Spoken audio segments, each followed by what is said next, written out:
Hey there, Balanced Lady Bosses. Welcome to another epic of the Balanced Lady Boss Show. And I am ready to have this conversation today because, truth be told, a lot of us, myself included, are at we're feeling the pressure, we're feeling the challenge of stepping into what we desire or we feel is a limitless life. Now, when we think about limitless living, there are a couple of areas that we want to focus on. There's three primary areas that we're focusing on in this discussion. The first area is your lifestyle, right? What kind of lifestyle do you want to have? How big are your dreams? Are you even dreaming anymore? What's happening in that headspace of yours? Are you feeling like you have a playground of ideas there, of limitless possibilities? Or are you feeling like, boy, I just keep doing the same things over and over again. I feel stuck, or, boy, my life is just kind of routine and there really isn't any opportunity that I think I can take advantage of. I just want to go to work and get my paycheck because, I'm pretty sure that I know what I'm doing there. Or maybe it is that, you're a stay-at-home mom or who's been at home for a while now, and you feel like your kids are in a place now where you could actually step into the workforce, but you have so much doubt because you're not sure of whether or not you're going to be able to balance the life of having, home and work and care and all those things. So what is that lifestyle that you desire that you may be denying? That's the first thing that we talk about. The next area that we talk about, which is of course a hot topic, is love. And when we dive into this for our workshop, we're actually going to be talking about romantic love, which usually when I talk about the bedroom in my podcast, I usually expand that to all intimate relationships. So it could be relationships with your kids, it could be relationships with a love partner, whichever one it is, it's big love, right? But for this particular conversation, and even the one we're having today, it's actually about that intimate romantic love space, right? And whether or not we are living a limitless experience of that romantic love space. So we talk about love. Now, the third area that we're going to be diving into is leadership. So this is now where we're getting into you at work, you in your career, or you wanting to have the experience of a limitless career. And what does that mean? What exactly is it that limitless leadership, limitless work, limitless career options, what would that look like for you? Now, truth be told, this conversation is not for every woman, right? Because some of you out there, you may very well be happy with everything. You don't have no problems in your life, your lifestyle set up, right? Every single thing that you dream about, you just create. Your vision board is on fleek, and you can manifest anything you want. You think it today, you have it tomorrow, right? So maybe that's your reality. Kudos for you, great. Also, you may be in a situation where your love life is just turned all the way up. You sprung, he sprung, everybody sprung together, and you guys are just, happy. There's no need for you to have any further expansion. You know what to do in your current situation. You all booed up, you happy, and you don't have any gaps, nothing to fill. Okay? So this conversation wouldn't be for you either. And then, of course, in the space of work, you're climbing that career ladder. You don't experience stress, overwhelm, or burnout. You know where you're going. You can see your way to the top, so to speak, right? So you're good. You're set. And you have all the different tools that are necessary to get you there. Okay? Now, I've identified for those of you who, this may not be for, but then there are other persons who may need to, tap into this conversation a little bit more because you are in a situation where there is more that you desire for your life. Maybe it is that you wake up wishing you could continue snoozing so you don't have to go to work today. You hear the alarm go off and you're like, oh my gosh, please, I want to stay in bed, right? Maybe it is that every day you go through all the motions in the boardroom and in the bedroom, but deep inside, you feel like your life is a lie or like you're faking it in the bedroom too, right? and you find yourself feeling overwhelmed about anything and everything. Maybe this is just your thing. Maybe you have, just fear of missing out, and even when you're missing out, it's just like you still feel overwhelmed. There's just so much going on, even if you have one thing that you're trying to do, right? And you don't know how to shift. You don't know how to locate yourself in the problem, and you don't know how to shift. You just know that you're feeling it, right? So this conversation is definitely for you, because I truly believe that every woman has access to living a limitless life. Every woman has access to experiencing limitless love, having those intimate romantic relationships that deliver for you nothing short of a delicious life. That's my whole word, right? Delicious. Okay? And I also believe that now is the time, more than ever before, that you can, as a woman, step into career opportunities that are just so expansive and so available to you that you really don't want to not tap into the tools that have been created, whether it is by myself or by some other expert coach or strategist. You don't want to miss out on the opportunity of tapping into these tools so that you can access a greater life experience, a holistic one, right? So there are a couple of things that I feel that can be easily explored, so that you can start to access your next best self right now. There are definitely things that you can do right now that will allow you to start to think through, who am I being? Am I actually looking into myself enough to determine whether or not I'm having my best life experience? You actually start to investigate whether or not you are finding your way to this life that you want, right? So that's what we're going to do right now. So if you are actually in a position where you can get a notebook, I highly encourage you to do so, right? If you can. And if you're not in a position to get a notebook, then of course, me, it's always about the mental checkpoints, check into, so that you can go back and have the conversation with yourself at a later point in time. So we're going to start off with, of course, limitless life, because I feel that lifestyle sets the tone for everything else, okay?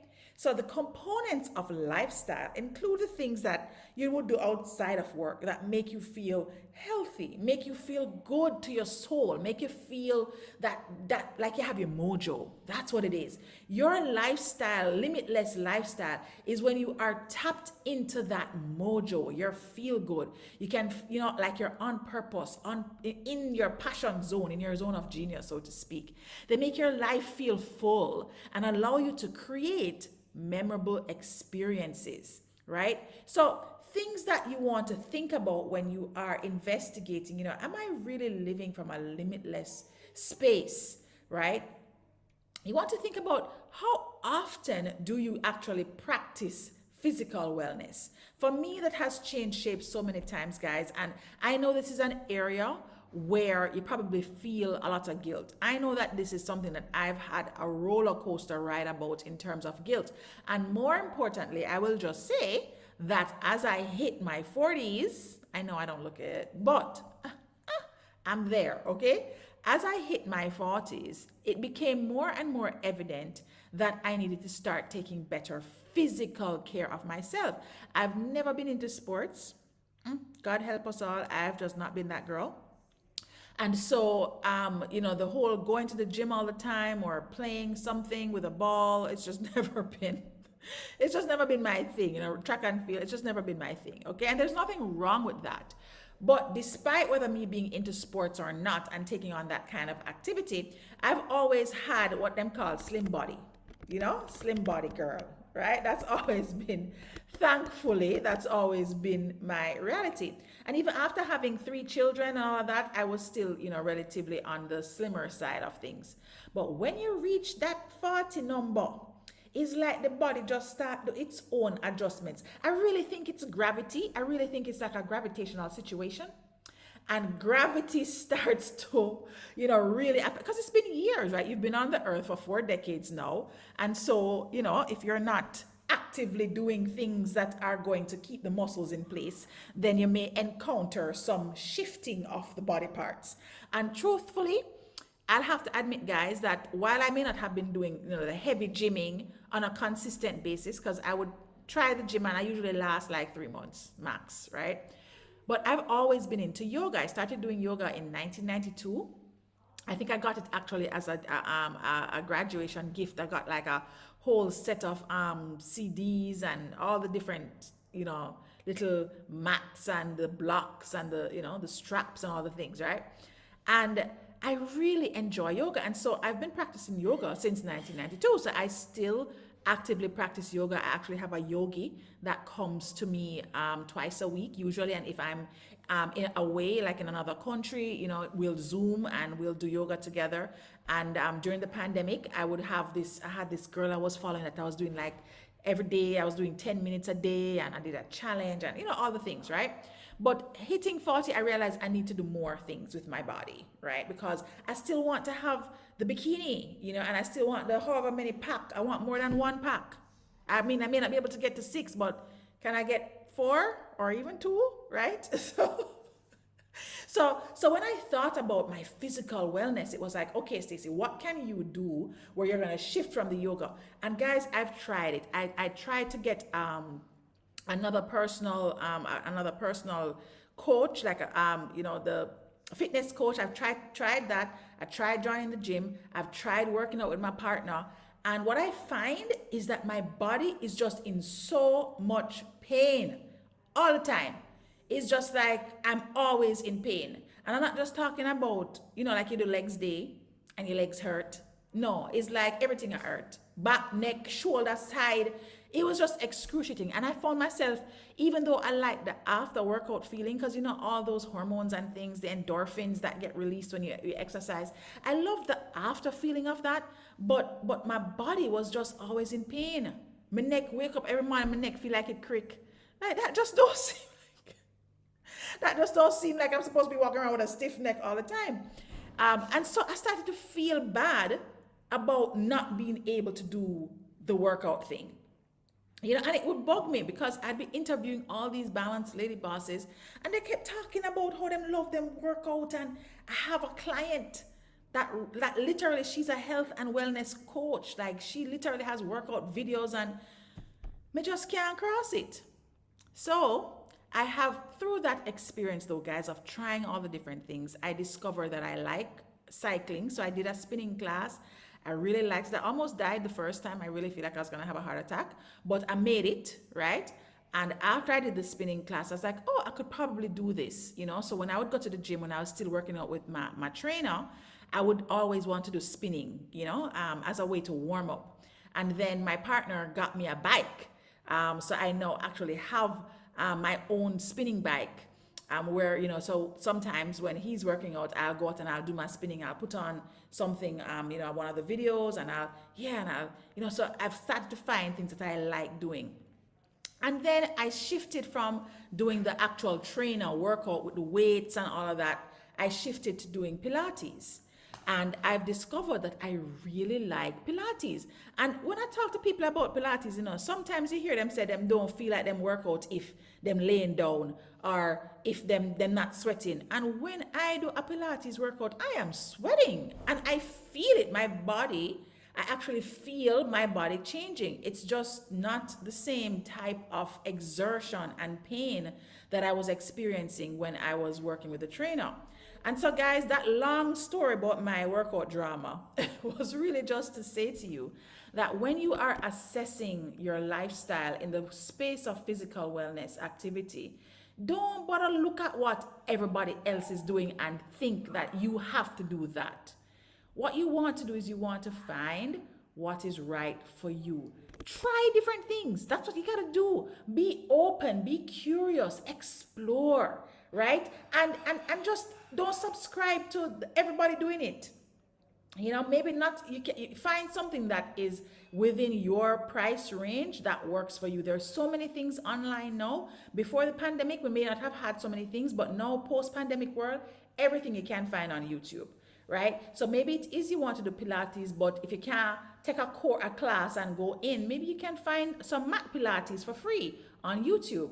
Start there. But be curious, be open, try different things, see what you like, see what works for your body, see what's giving you the results, and do that. Okay?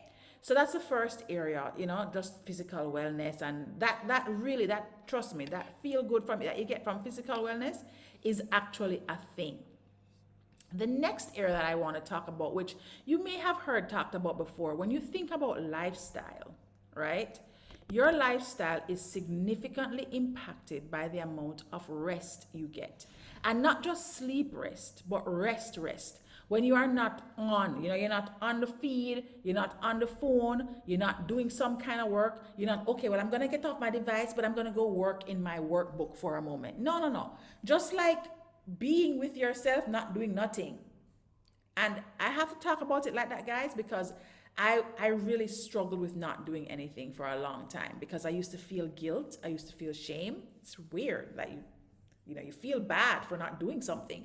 I would literally sit down and decide, okay, so I'm gonna watch a movie and just, chill. I have a to-do list, right? But I'm not gonna get to everything today. I've worked already for 8-10 hours. I'm tired. Let me rest. And literally I would sit there and I'd be, oh my gosh, but boy, I could have just spent 5 minutes, and go over, do this and that. Can you see yourself? Okay. For me, it took a lot of work talking to myself, making it okay to not go back and do that one thing. Now, I know that there are times of urgency, but what we've actually created is a really bad habit around every time is urgent time. We've created a mental construct that we are always on. And it's even worse now because we're digital. And so we feel like we are at the behest of these digital tools that make up a part of our life, but we're not. So you want to pay attention to how much sleep you're getting, of course, and how much rest you are getting, right? How do you feel when you think about not doing anything, and really understanding what's going on in your headspace with that, Another area about lifestyle is, of course, your diet. What are you eating? What are you drinking? For me, one of the things that I realized during the pandemic, oh my gosh, I started drinking way more during the pandemic. It's like it's almost like a default coping mechanism because I would feel lighter or I would feel less, tensed up. And I had to capture myself one day, like, what's happening here? Is this like a every Friday thing now? You have to get yourself a couple of drinks or a bottle of wine, or what's going on? You need to take out shares in this wine bar because you're showing up here a lot, right? And so I had to come into awareness that I had started to rely on external substances in order to bring myself down from all of the tension and the anxiety that the pandemic was presenting. Now, I'm not saying that you can't have a drink every now and again, right? And enjoy yourself that way. But when it becomes a dependency, like when the first thought is, oh God, I need a drink because I'm just so tired, you want to start checking yourself, right? Because truth be told, that you can actually exude the same type of relaxation endorphins and hormones without having to take a substance. And I didn't know that until I actively started to pay attention to what I was asking for, what my mind started to say, oh, you should have a drink. You need to relax, go get a glass of wine. And it was like, do I really need to do that? Or do I just need to listen to something that's calming and not jarring? Do I need to just separate myself from the phone for a moment, sit in the dark and light a candle? Like I started to examine all these different ways that I could potentially, do that for myself. So you want to pay attention to those things when you're thinking about lifestyle shifts. And in this moment, guys, as I'm talking about lifestyle shifts that are really going to add to your capabilities, your limitless living capabilities, you want to really be clear about what you need to start, stop, or continue doing. And what I mean by that is, as you are thinking, am I enjoying my lifestyle? What are some of the things that I could change that would add to my feel good, right? Things that are outside of work that would add to my feel good. And then you just want to make a note. these are things I could start doing because I'm not doing them yet, and they sound like a good idea. Then there are things that you may need to stop doing. Oh, these are things I need to stop doing. So you want to write those down. And then maybe there are things that you are already doing that you want to double down on. So that's where you're now getting into continue. These are the things I want to continue doing so that I can enjoy my life experience. Okay? So that's lifestyle. Now we're going to move into career. I'm going to leave the juicy one, love, for last, because I know you guys, everybody want to talk about their love lives all day long, okay? So what we're going to do is we're going to leave limitless love until the last point that we're going to dive into. So let's talk about your leadership space, your career space, right? When you are thinking about experiencing limitless leadership, right? You want to think through, what am I doing in my boardroom space that is allowing me to show that I have vision, to show that I'm clear about myself, my role, the direction I want my career to take, right? I know what kind of people I want to work with. Those are the kind of people I have around me. Those are the kind of people that I work for if you report into people, and those are the kind of people that report to me, right? You want to look at the different things that you currently have in your life, inside of your working space, and really assess whether or not you have the right, you're having the right experience that you want, right? Now, another way that you can think about, limitless leadership is, am I feeling passionate about my work? Am I feeling as though I am in my zone of excellence and zone of genius most of the time? Or do I experience a lot of disdain about work? Like, I'm just doing it because I have to do it and I don't really want to be here. I am hitting that snooze button. I'm just going through the motions. Like, have I had jobs where I'm just going through the motions? If I have, not for very long. I think maybe very early on, like when I used to work for Pizza Hut, or used to work at the movie theater. I was doing things just because, I needed to take home a paycheck. But as I advanced in my career, I really was invested in seeing things come to life. Like, I could easily be creating this glass and I have to design the glass, and I'd be passionate about what it's going to look like and where I'm going to get the different types of materials. And you feel good about that. You get excited in the morning, you get to work on another piece of thing. If you're not feeling like having those active feelings about what you're creating, you want to start to ask yourself the questions about your career, your profession. Now, if you're in a situation where maybe you're not working, maybe you exited the working world to go and be with your children, and now you're thinking about going back, you want to think about what you would enjoy doing, because I actually believe you have a lot of power when you have stepped away from working and are now stepping back in. Because guess what? We're living in a time where nothing that you learn sticks for more than a couple of years, because the world is changing and advancing at a rapid rate. And so because of that shift, you can literally decide that, I want to go out and I want to become, a baker. I want to own bakery. I've always loved pastries and cakes and so on, so on. So I'm going to learn about becoming a baker. And you can go out and you can start a patisserie. You can do your own thing. And it's not hard to learn. It's available. You have courses online. You have workshops that you can take. You have certification programs. There's just so much access to you now. All you have to do is believe in yourself, which I've said kind of off the cuff, like, yeah, just believe in yourself, girl. I know there are more elements to that, but the truth is that you are only limited by what you think you are limited by.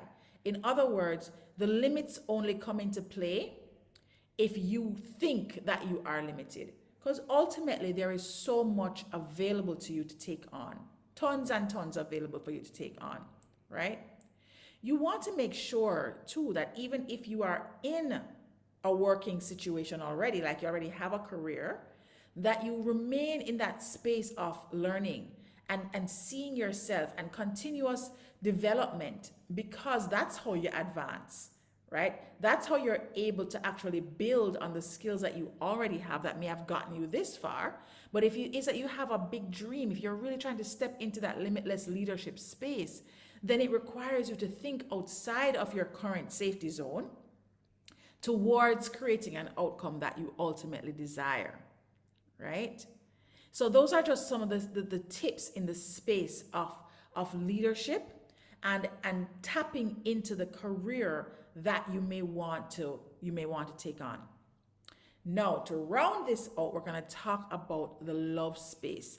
And when you think about limitless love, I mean, first of all, just the fact that you are thinking through the context of it being limitless love, right? You immediately start, oh my gosh, that just sounds like one big romantic movie, right? You know, rom-com or some other kind of romantic drama, or Mills and Boone from back in the day. My mom used to read, you know, love stories. And that's what happens a lot of times as women. We spend so much time reading the books and watching the movies while we are sitting in relationships that we absolutely cannot stand. Or if you can stand it, it's not necessarily exciting you. You know, like if you're not excited by your man or woman or whichever your relationship dispensation is, you're not excited by your other half coming home and feeling that, yes, you know, this is where I am, this is the person I want to be with, and you have that joy and excitement. And this is most of the time. Clearly, you're gonna have moments where you don't feel like that, and it's okay. But when you step into that space of, boy, I just really, really, really miss having this person with me, and I can't wait to have them around me again. Or you're together and you're looking at the person and you're like, oh gosh, I just love being with this person.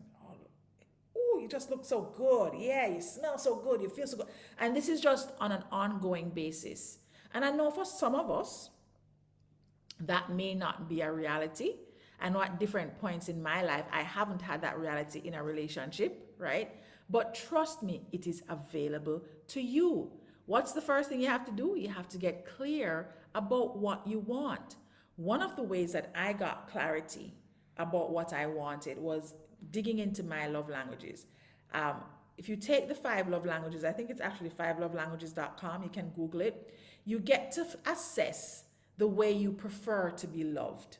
And that was actually a really great assessment for me to take. Literally, it's very short, very quick assessment, take like 10-15 minutes. When I took the time to actually sit down and explore that, and I'm exploring this for myself, you know, remember, this is all about you, right? I realized the reason why I show up a particular way in relationships is because I want to be loved that way.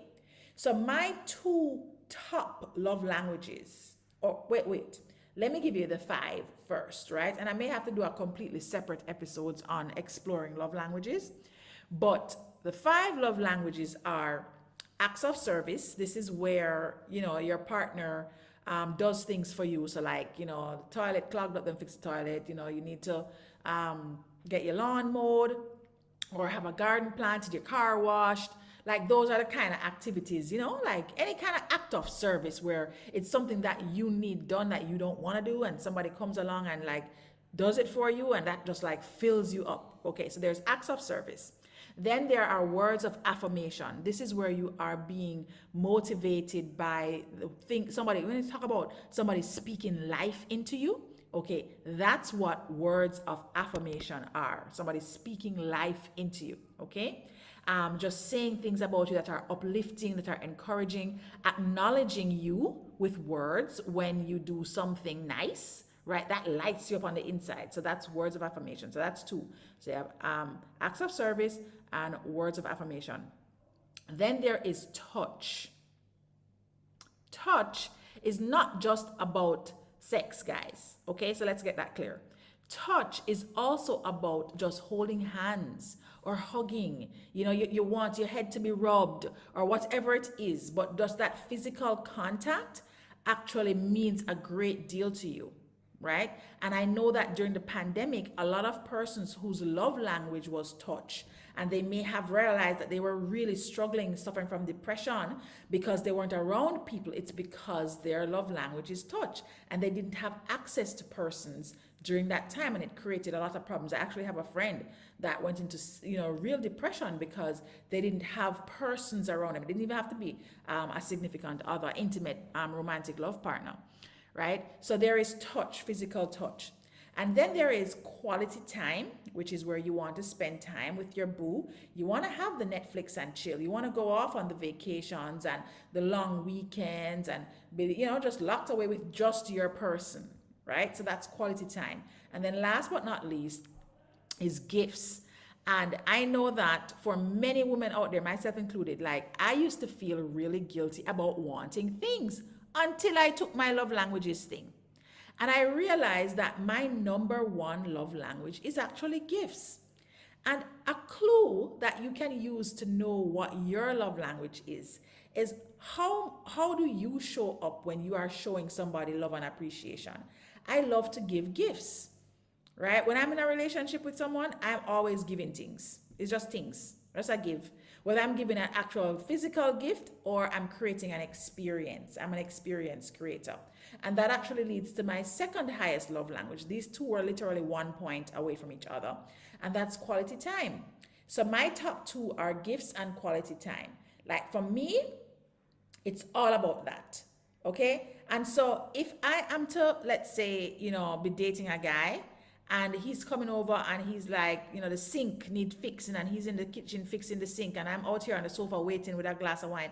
I don't want him to do that. I will hire somebody to do that. I would rather you hire somebody to do that and come spend the time with me. While some other women would be like, oh my God, he spent 2 hours fixing the sink and it was so wonderful and I just feel so, not Stacy. Okay? So it was very helpful to actually identify why it is I would want you to bring me, flowers rather than spend time digging up the garden and mowing the lawn and all those things, right? So it's important for you to tap into what exactly is it that you want to experience in your romantic love space. Because that alone will set you up for a limitless love experience. Because when you know it, you can either attract somebody that can fulfill that side of you, or you can communicate with your partner and say, hey, boo, I know that you're always telling me how beautiful I am and all of that, but it's not as important to me as you and I taking more trips together or spending more time away without the kids. It becomes a tool that you can use to support the development of your relationship. And who doesn't want to have a good love life? It's just nice when you can have that person that you can relate to that is in it for you to win as well, right? So try out the love languages thing, guys, as a way to get access to really experiencing more limitless love in your life.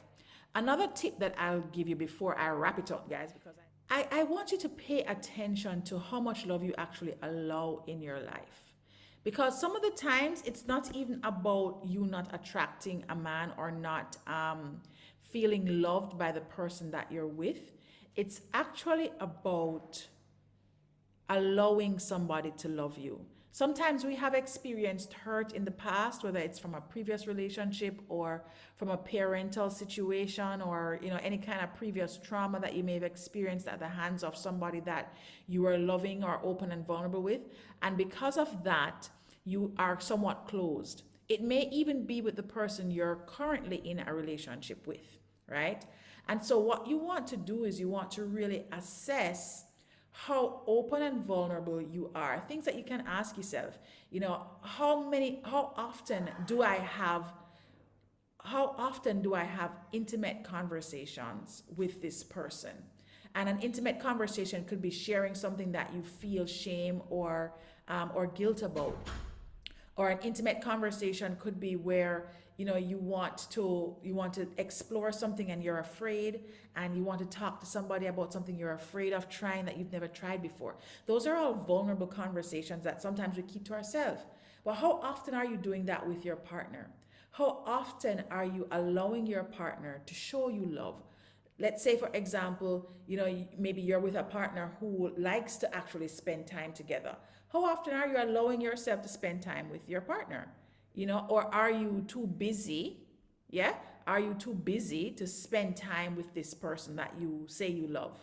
Or after I finish cleaning up, or after I finish working on this last part of the report, then we can so and so and so and so. or I don't think we need to go off. I don't want to leave the kids. We don't pay attention to how often we actually turn love away or don't create space for loving experiences in our lives. So you want to start asking yourself questions about how often you allow love into your life space. So, guys, I'm going to wrap up because I could literally talk about this for another hour, right? But I hope you got value out of the conversation that I'm having with you today, because these, I think, are explorations that we have to take on as women if we want to really access more love, more leadership, and more limitless life all together. We are not just about work. We're not just mothers. We're not just wives. We're not just, sex objects. We are women. We are whole beings, and we are dynamic and diverse. And we're different than men. We need different things, right? And so it's important for you to really become aware of where you sit in that paradigm of understanding what you need, so that you can ask for it, so that you can create it, so that you can attract it. All right. And also, you can look back in this podcast, guys. I have a lot of episodes from previous recordings that actually talk a lot more about how to step more powerfully into your woman in leadership self. Okay, so thank you so much for joining another epic of the Balanced Lady Boss Show, and I will see you soon in another conversation. Take care.